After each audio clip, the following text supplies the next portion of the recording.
fotoana mahafinaritra zao. So nay mivory eto an-trano sa tena tsonaoko amin'izany izay. Reto ary izay mivory eto anatrehan'Andriamanitra mpangian'ny fonay tsirairay. Fatatrao tsy fantateranay ka dia mangataka ny famindrampo sy famelan-keloka izay. Arioka ny fananao no anazava teny efa nivakiana ary ny teny izay ambara sy hotoriana tokoa. No koa nampiteny araka izay sitraka ao izay rehetra tsy avy amin'ny tompo aza velorena itokory. Dia matoky izay fataonao izany lotrano izany aza no ny famindramponao. Ny anaranao Jesosy tompo. Amen. So raha nitompitsika avy ny matratra n'ity fotoana ity indray miaravantsika rehetra amin'ny anaran'i Jesosy tompo. Tena izay voalahatra ao antsika amin'izao alahady fahatelo amin'ny advent zao izay voasoratra ho filazantsara araka ny Lioka. Lioka toko fahatelo.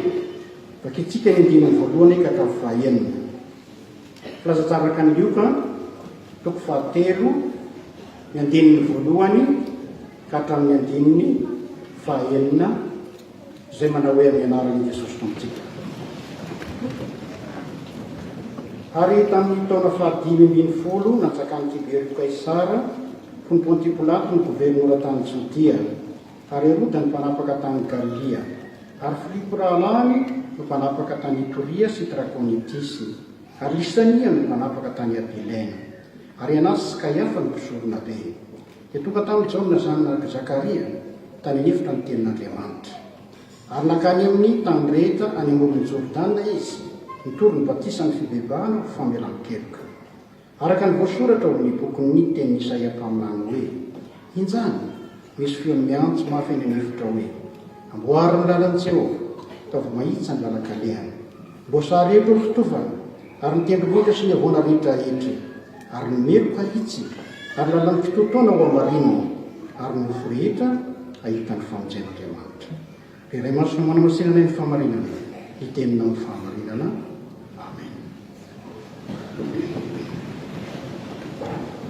Ry fiangonana malala olona ny fahasoavana sy ny fiadanana avy amin'Andriamanitra raitsika sy Jesosy Kristy tompo.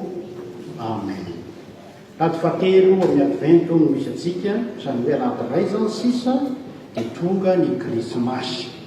Ty zany ny fiomanana lohany lahady farany iomanany fotsika andray ampitiavana ny fahaterahany Jesosy amin'ny krismasy ary iomanantsika koa amin'ny avian'i Jesosy amin'ny rano lanitra amin'ny hery sy fahefana lehibe. Filazantsara araka ny Lioka eto dia mandidy etiny hoe amboary ny lalan'i Jehova ataovy mahitsy ny lalan-kalehany. Raha nanaraka tsara tsika nivaky teny hatramin'ny filazantsara ka itya dia ny amin'ny Jaona mpanao batisa no lazany eto ary Jaona mpanao batisa no resahana amin'izany na nahazo amin'izany baiko izany amboary ny lalan'i Jehova. Ary io dia voasoratra tamin'ny bokin'ny Malakia izany hoe voasoratra tany amin'ny testamenta taloha. Voarakitra ao anatin'ny tantaran'ny tany ihany koa izany asan'ny Jaona mpanao batisa izany satria hitantsika eto fa nosoratan'ny Lioka fa voasoratra tsara hoe Tiberio Kaisara no gouvernoura no mpanjaka tamin'izany nanjaka tamin'izany fotoana izany emperora tamin'izany fotoana izany. Pilato no gouvernoura, Herode no nanjaka dia tantarany hatramin'ny reo ara-piangonana ihany koa za hoe Anasy sy Kaiafa no mpisorona be. Izany hoe voasoratra amin'ny tantaran'ity planeta tamin'ity izany asa mpanam-panaovina any Jaona mpanao batisa izany. Izany dia toy ny raha namaky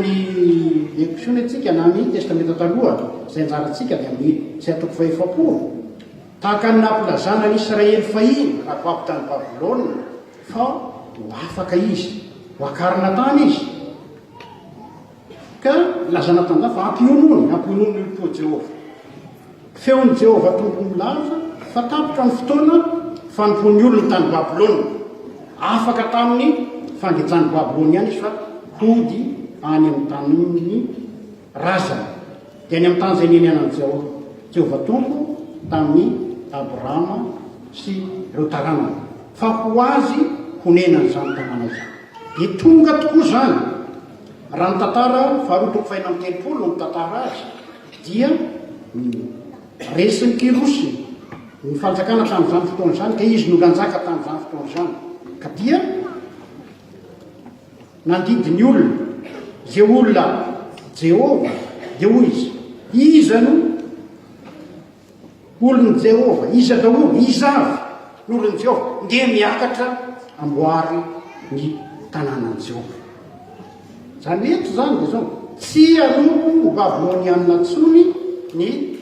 Israely fa anompo an'Andriamanitra velona any amin'ny tany zay efa nomaniny Jehova honenany sy ny taranany afaka Israely. Tanteraka izany teny zany satria fa nampihomanina meloa araka ny afa Isaia 7 nivakina tamintsika teo. Nasaina niomana ny Israely hiaina ny fahafahana any amin'ny taniny fa tsy ho any amin'ny taniny zay nanompoany intsony kanefa izao afatra tamin'izany fotoana zany tsy ho amin'ny fimonomononana toy ny nataon'ireo tany efitra fa ho amin'ny fahamarinana sy ny fahadiova-po kosa ka dia antsoy ny olona ampomano hiaina n'izany fiainana zany fa tsy tahaka an'izay niainana ny razanareo tany anefitra ka ringana ny akabeaza. Nambara koa ny amin'ny Jona mpanao batisa sy nino an'izany ny hatramin'ny Zakaria rehefa nitenenina izy hoe hiteraka Elisabeta Jona no anarany izy no ankoatra ny fon'ny olona ary izy hoe lohan'ny tompo tsy nino an'izany Zakaria fatatsika ny tantara mona izy nefa tsy nahafoana fikasan'Andriamanitra ny tsy finoany Zakaria teraka Jona ary zao mena baiko anatamboatra nomana ny fon'ny olona andray le avy aoriana. Jona koa nanana ny fanetretena fandraka retsika teo filazantsara melo teo fa na dia nidianitra azy izy dia naniraka ny mpianany na mitany an Jesosy na mitany ny amin'ny Jesosy ka hoe ianao ve ilay ho avy sa mbola hafa nandrasantsika ditatsika teo tamin'ny vaky teny teo rentsika teo Jesosy tsy namaly mivatana hoe izano izy fa fanony any zany raha misasany ohatra tamin'ny anjara toko voalambyfolo reo nitady azy hoe isa tadiavira Jesosy izano izy ninotra tamin'ny tany reo tsy kafisina tamin'ny tany fa eto Jesosy tsy nanao an'izany fa nimarika ny fahatongavany Mesia ny olazay azao amin'izao hitanareo mahiratra ny jano afaka ny mandriky atsangana ny maty hitoriana ny filazantsara ny malahelo zay le signa marika fa tonga tokoa lay Mesia. Ka niantso ataon'ny Jona eto dia zao miantso ny olona hanatona lay mitondra fiainana dia Jesosy Kristy feo mandidy fanamboarana zany no anjara eto moa hoe loasa rehetra ho totofana satria namoy foany olona tsarovana tsara fa zanatany Romanina ny Palestina tamin'izany fotoana zany tamin'ny andron'ny Jona mpanao batisa. Ponty Pilato no gouvernoura tamin'izany fotoana zany mbola Kaisara Tibera César na Tibero Kaisara no amperora zany hoe ao ambany vahony hafa fa tsy manana ny fahafahana kanefa ty zao eto dia asaina hoe aza mamoy fotsony aza malahelo amboary ny foreradraraka ny fanahy ihany tena torovana tena valaka sasatra mitraka avy ny famonjenanareo tonga lay amonjy anareo dia Jesosy Kristy fa irezina fa tonga ny fahafahana ka tanjana ny tanana miravoravo sy ny lohalika malemy androm-panafahana ka indro afaka fa mahireza fa Jehova no mamonjy anareo zany no antso nampanaovana any Jona mpanao batisa tany anefitra dia nitendrombohitra sy ny avoana etry ireo zatra mpiavinavina ireo zatra mirehare hijanony zany fiadinydiana-poana hialy zany fanjakazakany hifarany zany fa tonga Jehova tompony maro hamonjy sy hanafaka ny olona amin'ny alalany zanany afaka ny olony Jehova niakatra tany tanànany raha tantara tany Babilôna fahiny afaka ny olon'Andriamanitra fa tonga lay mpanafaka azy areo soratany Jona apôstôly raha zanaka anao nafaka anareo dia ho afaka tokoa ianareo nomeloka itsy ary mpitotoana ho amarinina zany hoe mananatra Jesosy dia nananatra sy nampianatra tsy nandiso avy hatrany anisan'izany le vehivavy azo mijangajanga zay nifaly ny olona fa nahitan'io dia hoentinao natrehan' Jesosy akalafanahan' Jesosy dia io azonay mitsakazaka tena tratranay tsy zay reo vavolombelona dia enao Jesosy vao ary zay tsy nanoto aminareo noka hitorabato azo meloha dia niondrika Jesosy minoratra tamin'ny tany rehefa avy eo tsisy sa hoe nakaiza daholo hoe niala zay manao fialan jiosa fa nakaiza daholo izy ireo dia hoe lasa tsisy nanameriko anao va dia za koa tsy manameriko anao ary aza manao taitsy zany rehetra zany zavatra nananatra ary eo misalasala nanambarana ny teny fahamarinana ahita ny famonjena ny olona rehetra fa hotoriana amin'izy rehetra ny tenin'Andriamanitra zay manambara ny famonjena ao amin'i Jesosy Kristy. Filazantsara angarangarana vaovao mahafaly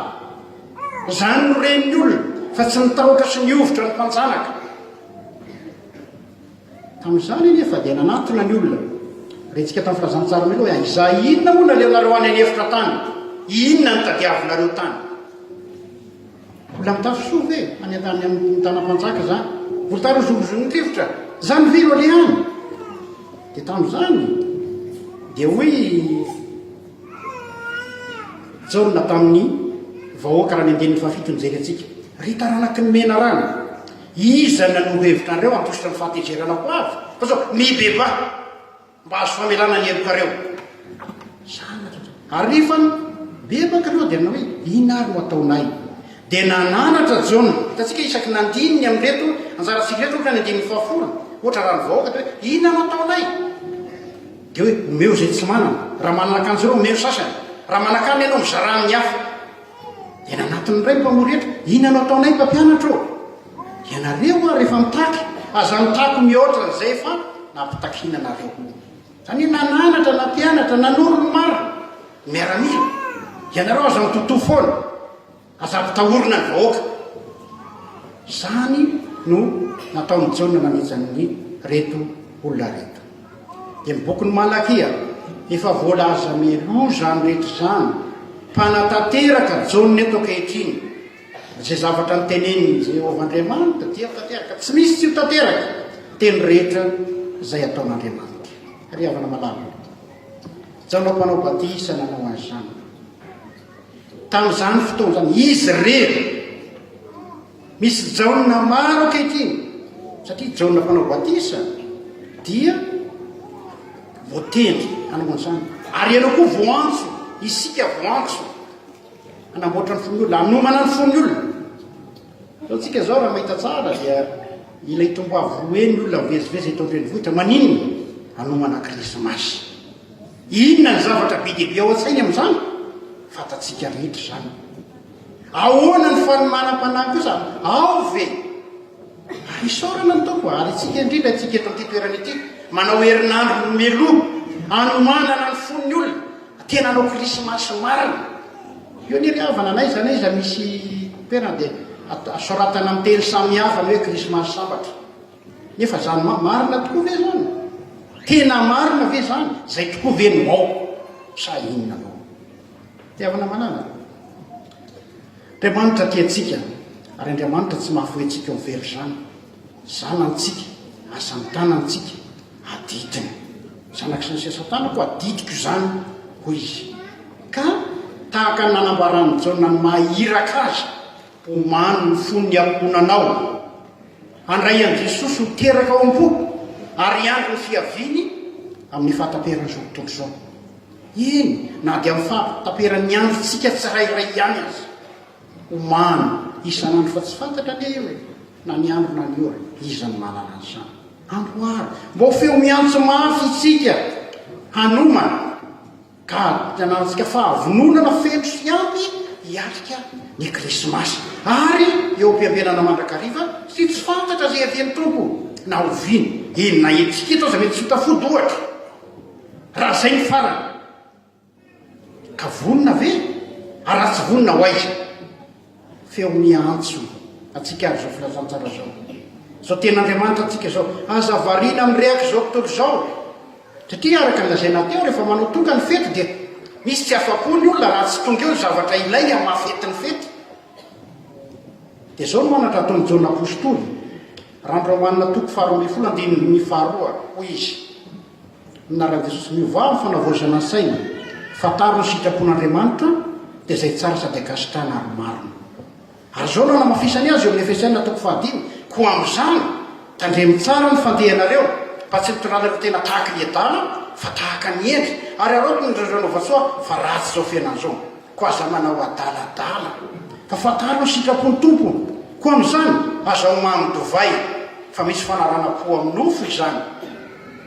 Misy fanarana-po amin'ny nofo zany satria araka lazaiko teo hoe tsy fety amin'ny olona mihitsy ny fety